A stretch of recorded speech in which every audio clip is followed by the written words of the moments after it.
Hello and welcome to The Agenda. I'm Stephen Cole. 20 years after the 9/11 terror attacks, which began the US invasion of Afghanistan, the Taliban are back in control and the Western troops are back home. So on this week's special programme, we'll be considering what's next politically, diplomatically and economically for the people of Afghanistan.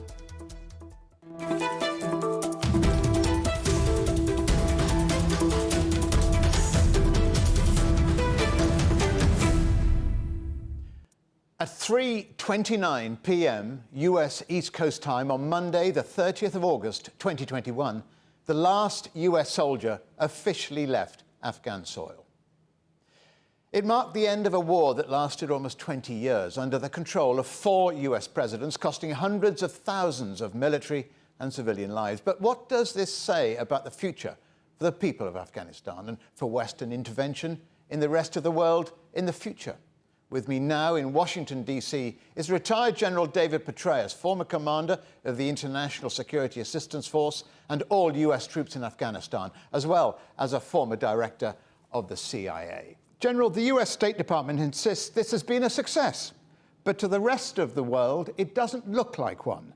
Indeed, I think you are reported as saying it's been catastrophic. Is that right? Well, I see this as heartbreaking.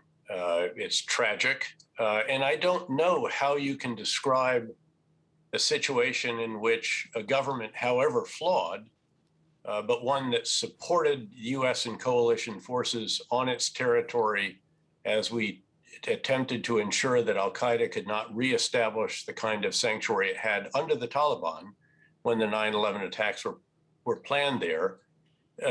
That is replaced by an ultra-fundamentalist Islamist emirate and the very Taliban who, again, allowed al-Qaeda to have that sanctuary that led to our entry into Afghanistan after the 9/11 attacks. I don't know how you can describe that as anything other than disastrous.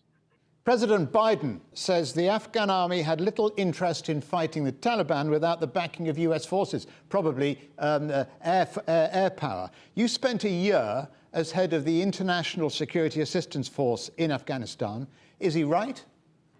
The fact is that 27 times as many Afghans died in combat as did Americans in combat, and we have not had a battlefield loss on the American side in the last 18 months.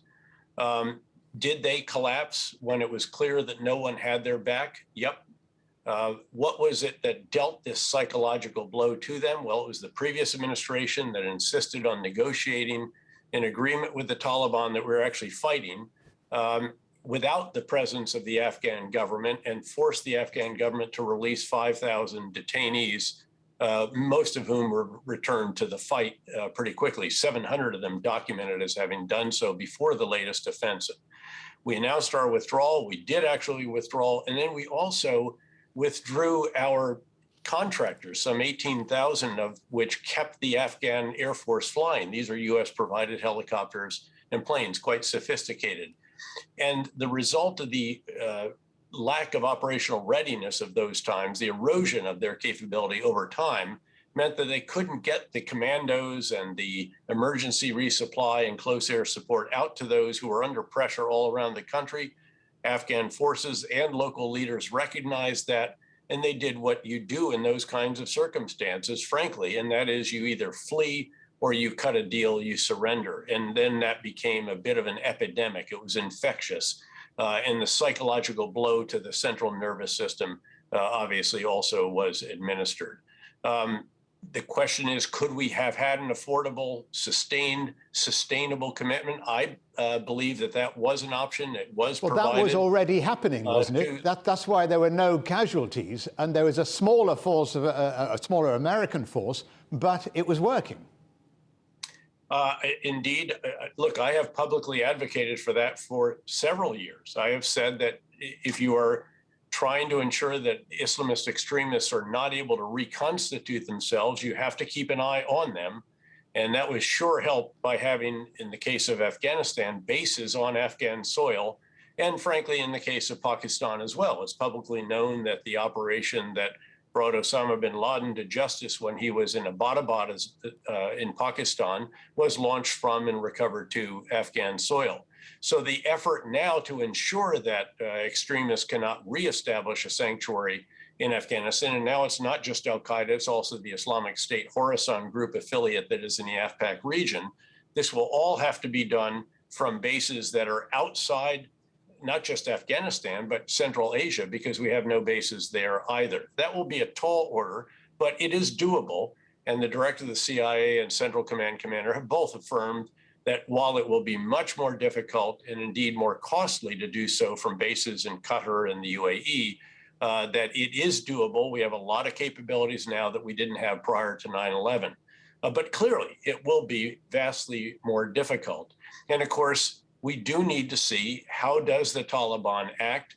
What do they do? Do they live up to these? They clearly have a much more skilled and polished public relations apparatus now. The rhetoric is somewhat encouraging. So it comes down to what people are calling Taliban 1 or Taliban 2.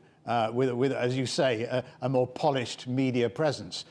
Is the real problem that from the beginning of this conflict in 2001, there was never any real clear plan, no exit strategy, and at least not one that was ever going to be a success?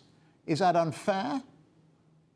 Yeah, I think it is unfair, because I think it builds in an assumption that you can take a country that was sort of a 7th century medieval theocracy and turn it into Switzerland in 2 decades or less, and that's just not really achievable. But that doesn't mean that you couldn't sustain something.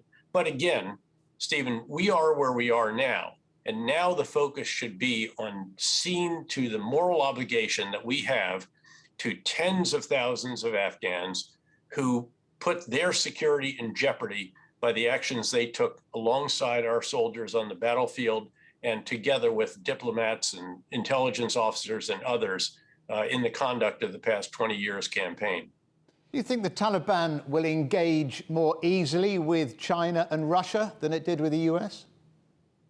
Well, it's already had a delegation in Beijing. I don't recall them ever being in Washington in recent years.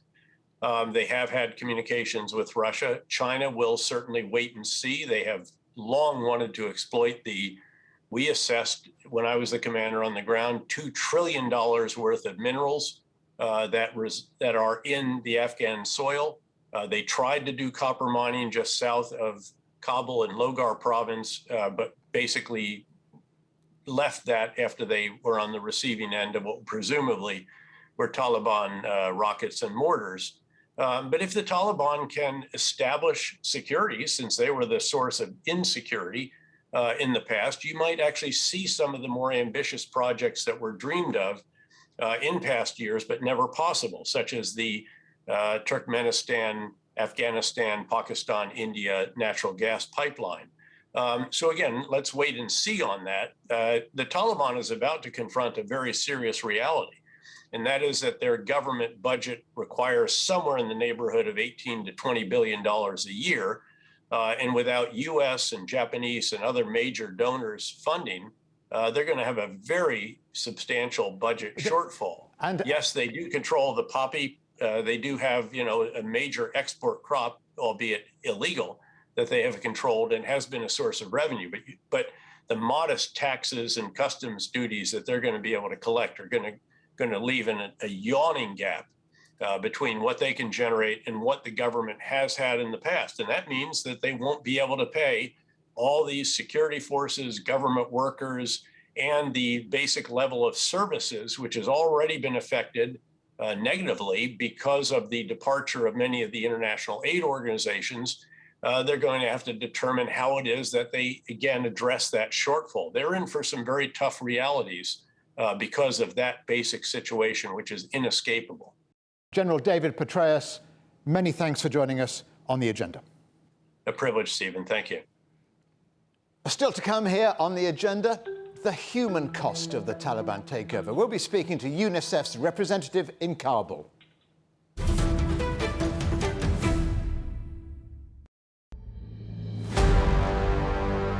The fight against poverty has suffered a setback. We are at a turning point in history. It's a world under great distress and disruption. But solving the crisis is still possible. Change is indeed coming. Join me, Stephen Cole, for a special one-hour-long show here on CGTN where we speak to some of the world's top leaders and experts standing on the front line of the fight against poverty. It's a real mistake to think that the future is decided for us. We need dialogue. We'll spark debate. The biggest challenge is addressing inequality. We'll explore the solutions. This can be done, but it requires everybody working together. And we'll showcase the success stories to reveal how the cycle of poverty can be broken. Innovation, action, change. Only on CGTN. Covering the world from 4 continents. A new horizon. Teams in Beijing, Washington, D.C., Nairobi, and London, who connect, interact, and inquire to bring you the stories that matter to all. The Link, only on CGTN.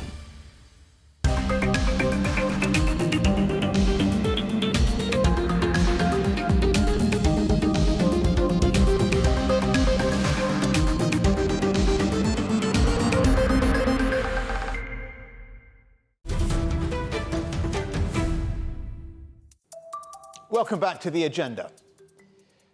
Before the break, we heard the views from a former military commander in Afghanistan. But what about the diplomatic future for the region? How exactly might the new Taliban administration be considered by the rest of the world? Well, with me now is Sir Adam Thomson. Sir Adam is a director of the European Leadership Network, but formerly a permanent representative to NATO and the UK Foreign Office Director for South Asia and Afghanistan. So, Adam, in your career, you've spent a lot of time in the region, notably as the UK Foreign Office's Director for South Asia and Afghanistan, and also High Commissioner for Pakistan. What's your take on what went wrong and how things will progress from here? I think how things will develop depends tremendously on 2 key actors. One is President Biden and the US administration. The other is Mullah Barada and the other leaders of the Taliban.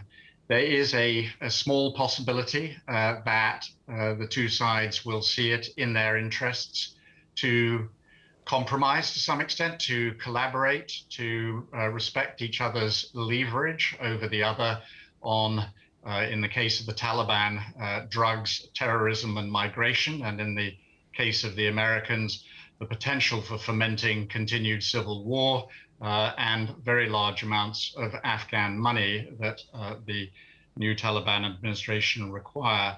If they can find some uneasy truce, then the future looks a little more hopeful than a very isolated, defiant, truculent Afghanistan under pressure from Western sanctions. So, can I ask you now sort of to speculate, and I know it's very difficult for you to speculate, but I'm wondering about whether the Taliban will reach out to the Western world, certainly economically. So much cash, so much money has gone missing because of endemic corruption. And there's no doubt the government and the army was riddled with endemic corruption. But they will have to, if they want to build a state, they're going to have to reach out economically, aren't they?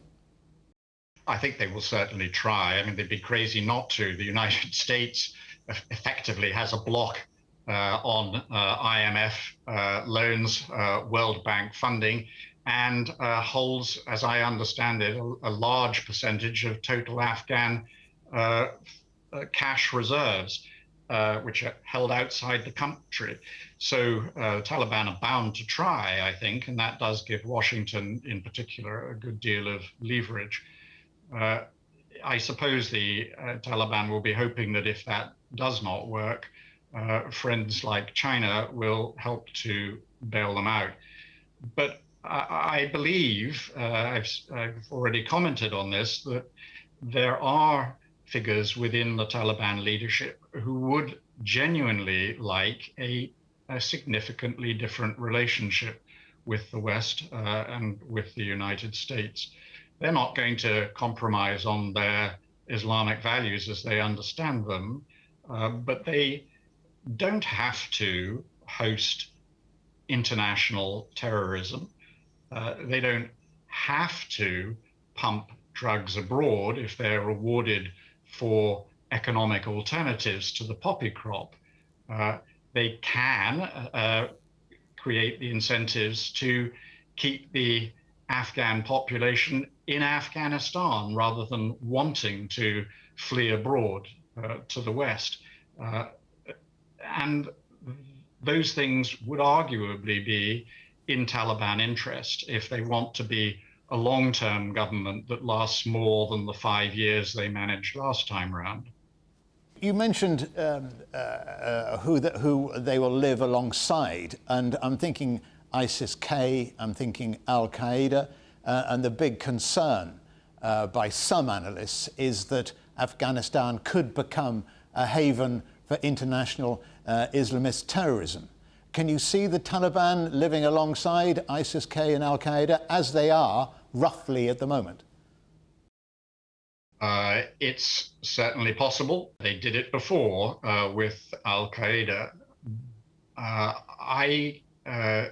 And I'm aware that there are murky links between elements of the Taliban, for example, the Haqqani group, and ISIS Khorasan, the ISK group that were responsible for the terrorist bombing at the gates of Kabul airport. But against that, ISK do represent a threat to Taliban authority themselves. They would be very happy to transplant the Taliban emirate with a ISK caliphate. And as I've observed, hosting Al-Qaeda wasn't a big success for the Taliban last time round. So I think there is scope for very pragmatic, very clear-eyed, realist collaboration with the Taliban by the international community that helps them to help the rest of us keep international terrorism out of Afghanistan, bear down on the drugs trade, create the positive incentives for Afghans not to become a migrant flood. But it does take both sides to compromise, and I simply can't judge whether that's going to be possible. Sir Adam Thomson, many thanks to you for joining us on The Agenda. Thank you. Of course, as well as political, military and diplomatic concerns, there are also major worries about a humanitarian crisis in Afghanistan now that the Taliban are back in power. So just what might the future hold for the people of Afghanistan on that front? Joining me from Kabul is Sam Mort, and Sam is Chief of Communication, Advocacy and Civic Engagement for UNICEF. Sam, you've stayed on behind as Western troops have left. Do you feel safe? I think it is fair to say that the security situation is uncertain, as has been demonstrated in recent days with the explosions at the airport and the atrocities that have killed children and injured so many more. And I think what we need more than anything is calm for the children of this country. We are concerned at UNICEF about the security situation, particularly for our national staff and our national female staff, who heard the rhetoric from the Taliban press conference 10 days ago, but are yet to see the reality in terms of what it means for girls to go to school and women to go to work without threat. So we're looking for assurances from the central leadership of the new de facto authority that our national staff and all women across Afghanistan can leave their homes, live independent lives and work without threat. Sam, you've indicated you have concerns about the future, notably of education for young girls and women. Are you in discussions? Is this a negotiation, you think, with the Taliban? Yes, I mean, it is absolutely critical for UNICEF as a rights-based organisation that all girls can go to school at primary and secondary level and university if they so choose. Our representative has met the Education Commission of the Taliban. They had a face-to-face meeting. It was a high-level technical meeting where they discussed, broadly the future of education in Afghanistan. They didn't go into details, but UNICEF Afghanistan made it very clear that girls' education was very important going forward. In fact, last December, we met with the Taliban and in fact signed a work plan with them to expand education into areas under their control, including for girls. So there is a precedent here in the country between UNICEF and between UNICEF and the Taliban around education. We have 500 what we call community-based classes up and running, and these are small classes that happen in the neighborhood so that parents feel reassured that their children are close to home, but children still get that critical education early on in life. And so we are hopeful that we will continue to build on this and expand such classes and make sure that all girls across Afghanistan get the education that is their right. And of course, the children and women face not just ideological problems ahead, potentially anyway, but you also have humanitarian problems to face, drought, COVID, malnourishment. I mean, there is a long list. Yes, it's a very complicated humanitarian crisis here. Half the country, even before the last few weeks, half the country was in need of humanitarian assistance, and half of that number, 10 million, are children who are in urgent need of humanitarian aid. And as you rightly say, it's complicated because it's not just one deprivation. There are multiple challenges and they're interrelated. So it's not just, for example, that schools are closed because of COVID, but that the girls who are out of school are vulnerable to early marriage, and children who are out of school are vulnerable to child labour. It's not just that there's a measles outbreak, it's that Afghanistan is a polio endemic country, and we need to maintain a regular and rigorous programme of polio vaccinations. It's not just that there are 500,000 people in the country displaced from their homes, and 60% of that are children. It's that this year there's been over 550 children killed by violence, and that is the highest recorded figure since the UN began keeping records. Do you have enough supplies at the moment, or do you hope that there will be an air bridge set up in future? When we learned that the foreign troops were withdrawing from the country, UNICEF foresaw a certain amount of population movement and a certain amount of humanitarian crisis, and we pre-positioned supplies all over the country. We have enough supplies for the short term, but in the long term, of course, it's absolutely critical that the airport functions safely and we can get supplies in there. An air bridge between Afghanistan and Pakistan is also critical. We're pleased that the Torkham crossing between Afghanistan and Pakistan is open, and we'll be using that to get supplies in. We'll be developing a supply hub in Pakistan as well. So yeah, very important that the international community continues to support aid agencies such as UNICEF at this critical time, because now is the time to rally and support the people of Afghanistan, because the women and children who are paying the highest price are those least responsible for this crisis. As always, unfortunately, that is the case, isn't it? It's a very tough ask to get the international community more involved when the troops have literally just pulled out, and the world, in some ways, is holding its breath about what kind of Taliban you will be dealing with. Is that true of you as well? Yes, but I think, over and above the politics, we have to focus on the humanity of the situation, on the women and the children. Aren't they?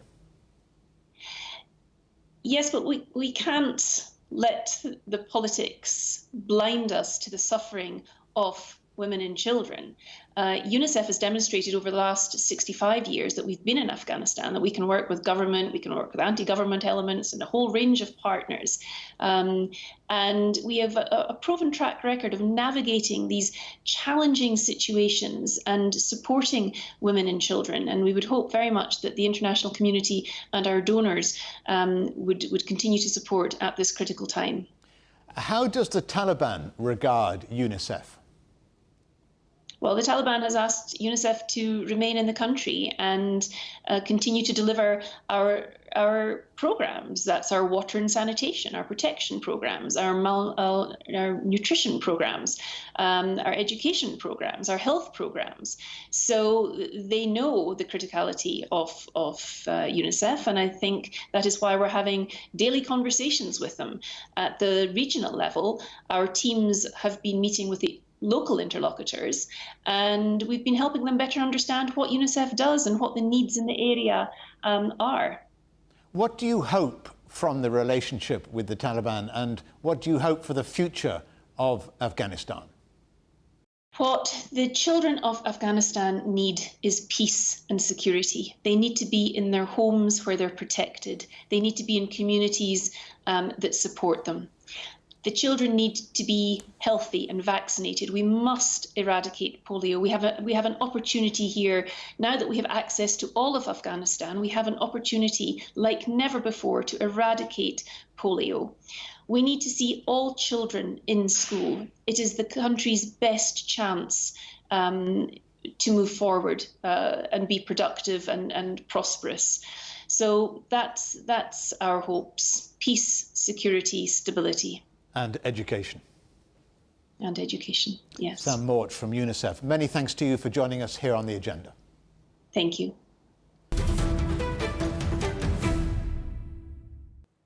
20 years after the US-led invasion, the Taliban are back in control of Afghanistan. But what kind of an administration they will be and what it means for the Afghan people, the wider region and indeed the world is still impossible to guess. Many have welcomed the possibility that they're now dealing with a Taliban too, a different approach from a familiar group, but many of the issues facing them are not so different from the problems of 2001. The Western world is certainly concerned that Afghanistan will once again become a haven for international terrorists, but as Sir Adam Thomson told me, we can but hope that the Taliban will now take a more pragmatic approach. As he said, supporting al-Qaeda last time around didn't go so well for them. Economically, too, the country is going to have to rely on outside funds to rebuild after 20 years of conflict. The American troops may be gone, but the dollar hasn't. The Taliban are going to need billions of them from the likes of the IMF if there's any chance of creating stable lives for the people of Afghanistan. And the other big question is whether or not the world will sit back and allow Afghan women to return to their below second-class status previously under Taliban control. There have been some worrying signs, images of women on beauty salons painted over, to name but one. But on the other hand, as we've heard, UNICEF remains hopeful that a deal to educate girls agreed last year will still go ahead. For Afghanistan to have a peaceful future, there has to be compromise. Former foes are going to have to agree on a mutually beneficial approach. The big question now is whether the US, embarrassed by such recent military and intelligence failings, or the Taliban leadership, who took back control far faster than even they thought possible, are ready to do so.